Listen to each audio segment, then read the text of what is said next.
Assalamualaikum warahmatullahi wabarakatuh. Ketemu lagi dengan Pak Dani. Kali ini kita masuk di materi pembelajaran yang keempat ya, di subtema 1, tema 3. Oke, coba kita lanjut. Nah, Pak Dani akan sedikit menjelaskan tentang materi yang di pembelajaran 4 ini tentang sampah atau sampah plastik ya kalau di buku cetak. Nah, kalian bisa lihat coba tabel sebelah kiri ini ya, ada nama-nama bendanya dan waktu yang dibutuhkan untuk mengurai atau pembusukan. Kertas ya, yang pertama kertas saja membutuhkan waktu 2-5 bulan. Kalau misalkan kalian tanam di dalam tanah atau ditimbun di dalam tanah, itu membusuknya antara 2-5 bulan. Cukup lama. Nah, sedangkan kardus punya waktu yang hampir sama, 2-5 bulan juga, dan tapi rata-ratanya adalah 5 bulan. Kulit jeruk saja yang dari tumbuhan itu memiliki dan juga membutuhkan waktu 6 bulan. Putung rokok 10 tahun ya. Jadi ya cukup, prosesnya sangat panjang. Semakin banyak orang merokok, dan itu juga semakin banyak sampah yang tertimbun dari putung rokok tadi. Selanjutnya kulit sepatu 25-40 tahun. Kulit sepatu ya. Terus plastik atau sejenis bungkus deterjen, bisa kalian bayangkan 50-80 tahun. Mungkin juga masih ada sampah yang dari nenek-nenekmu zaman dahulu, masih ada dan masih tertimbun di dalam tanah. Kaleng soft drink atau minuman Coca-Cola yang kaleng itu membutuhkan waktu 80-100 tahun. Aluminium 80-100 tahun. Baterai 100 tahun lamanya. Kantong plastik atau tas kresek 10-20 tahun. Sedangkan yang paling prosesnya belum diketahui itu adalah styrofoam.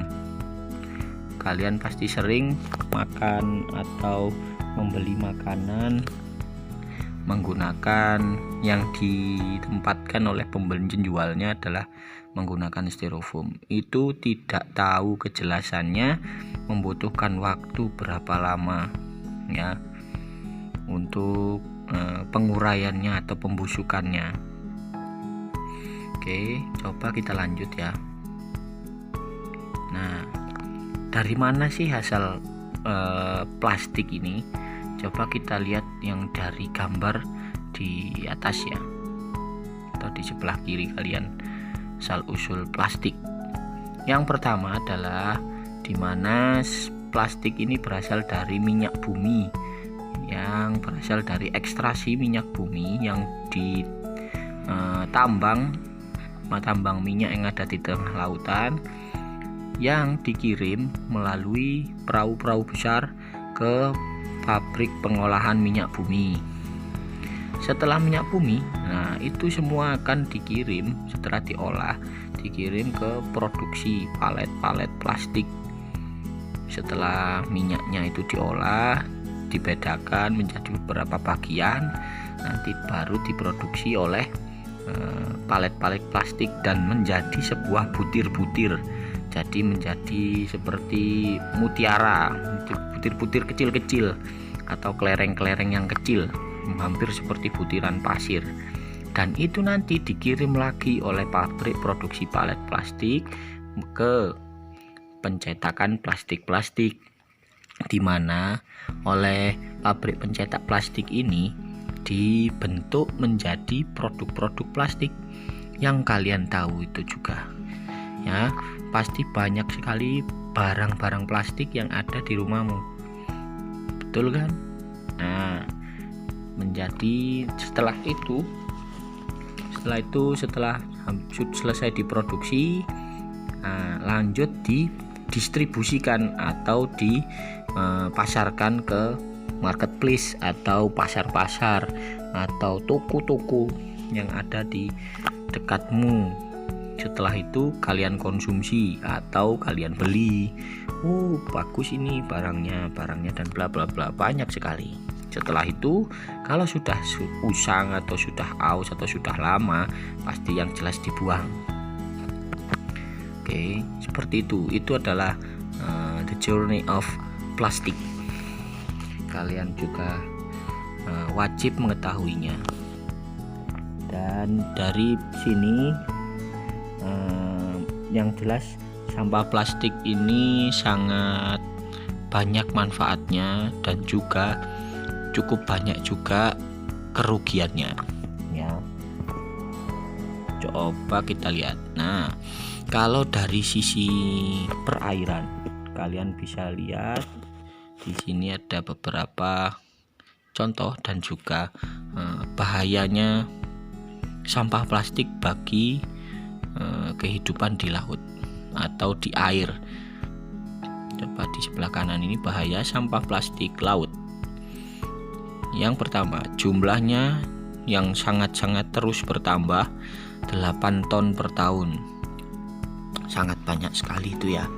Dan butuh puluhan sampai ratusan tahun untuk dapat terurai sempurna. Dan kerugiannya yang selanjutnya adalah membunuh biota laut, mengancam 800 spesies laut atau ikan, mamalia laut, burung laut, dan lain-lain. Dan salah satu yang paling penting, racun plastik ini dimakan oleh biota laut. Nah, setelah yang paling berbahaya juga, setelah dimakan oleh ikan-ikan itu tadi, berpindah ke manusia yang ditangkap oleh nelayan-nelayan itu ditangkap dan dikonsumsi oleh manusia. Itu yang sangat-sangat berbahaya ya, sampah plastik untuk lautan atau perairan. Jadi juga sangat memprihatinkan.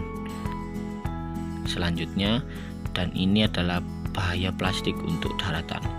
Tercemarnya tanah yang pertama ya, air, tanah, dan makhluk bawah tanah. Banyak sekali makhluk bawah tanah ya, seperti cacing, semut, dan lain-lain. Racun-racun dari partikel plastik yang masuk ke dalam tanah akan membunuh hewan-hewan pengurai di dalam tanah seperti cacing. Cacing itu membantu melebur tanaman-tanaman ya.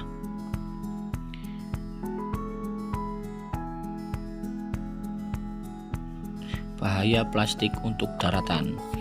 Yang pertama, tercemarnya tanah, air, tanah, dan makhluk bawah tanah.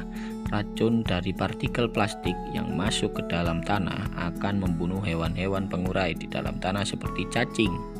Ya, cacing itu juga berfungsi untuk mengurai atau membantu pembusukan benda ataupun tanaman yang ada di dalam tanah, yang membantu tanaman akan menjadi racun berantai sesuai urutan rantai makanan. Kantong plastik akan mengganggu jalur air yang terserap ke dalam tanah. Jadi air akan susah masuk ke dalam tanah karena tertutup oleh plastik. Menurunkan kesuburan tanah. Nah, itu yang paling utama ya. Jadi semakin banyak sampah di atasnya, maka semakin tidak subur juga tanahnya. Menghalangi sirkulasi udara di dalam tanah dengan ruang gerak makhluk di bawah tanah yang mampu menyuburkan tanah. Jadi sangat banyak sekali ya kerugian-kerugian tentang sampah ini. Nah, sedikit penjelasan tentang sampah plastik ya. Kalian wajib juga mengetahui tentang kenali jenis-jenis kemasan pangan plastik. Yang satu, di mana pasti ada keunggulan dan juga kelemahan dari bahan plastik ini. Kenapa banyak sekali barang yang menggunakan atau kemasan yang menggunakan plastik? Satu, keunggulannya ringan dan tidak mudah pecah. Yang kedua, mudah dibentuk dan diproduksi massal dan relatif sangat-sangat murah. Itu yang membuat. Dan yang selanjutnya adalah mudah dipasang label dan dibuat aneka warna. Ya, yang terutama yang jelas kalau di pendapat Pak Dhani di sini yang terutama adalah relatif murahnya. Jadi kenapa dipilih bahan plastik? Karena murah. Bahan ini murah dan mudah ditemui dan sangat mudah untuk dibentuk itu tadi. Dan tujuannya adalah ya semakin kemasannya semakin menarik, dan kelemahannya atau kekurangannya dari sampah plastik atau sampah plastik dari bahan plastik ini tidak tahan panas, terus berpotensi melepaskan zat berbahaya ke dalam pangan. Yang ketiga, menimbulkan masalah pencernaan lingkungan. Ini juga sangat-sangat merugikan ya, berpotensi melepaskan zat berbahaya ke dalam pangan. Jadi dari kemasan yang sudah seharusnya itu membuat bergizi, malah menimbulkan penyakit-penyakit yang lain. Tapi kembali ke manusianya lagi, atau kembali ke individunya lagi. Jadi kalau imunnya kuat, kalau pencernaannya sangat-sangat sehat, itu insya Allah aman. Tapi juga wajib diantisipasi seperti itu. Mungkin dengan cara kalau membeli kemasan boleh membawa barang sendiri, atau membawa tepak makan sendiri atau yang lain seperti itu. Nah, mari kita bantu menanggulangi sampah dengan mengurangi kantong plastik demi masa depan bersama, demi anak cucu kita. Mari kita galakkan mengurangi sampah plastik. Nah, dan ini adalah tugas kalian ya. Silakan membuat kegiatan membersihkan sampah di lingkungan sekitar. Tapi nanti berupa video ya, jangan berupa foto saja. Nanti malah dibuat gaya-gayaan malahan. Jadi terutama di lingkungan sekitar ya. Entah di dekat rumahmu, entah di sebelah rumah, entah di rumahmu sendiri. Mencoba untuk peduli terhadap lingkungan sekitar ya. Oke, yang kedua, membuat poster tentang kurangi sampah plastik dan ditempel di tempat umum atau di dekat tong sampah yang ada di sekitarmu. Boleh membuat satu, boleh membuat dua. Cari yang mudah saja, tapi yang penting itu manfaatnya. Jadi saling mengingatkan antara tetangga dan sesama itu juga mendapatkan pahala pastinya.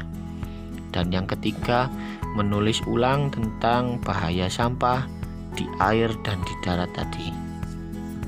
Itu mungkin dari Pak Dhani.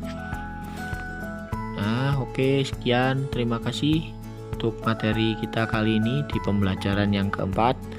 Semoga bermanfaat. Sampai ketemu di pertemuan selanjutnya. Pak Dhani akhiri. Wassalamualaikum warahmatullahi wabarakatuh.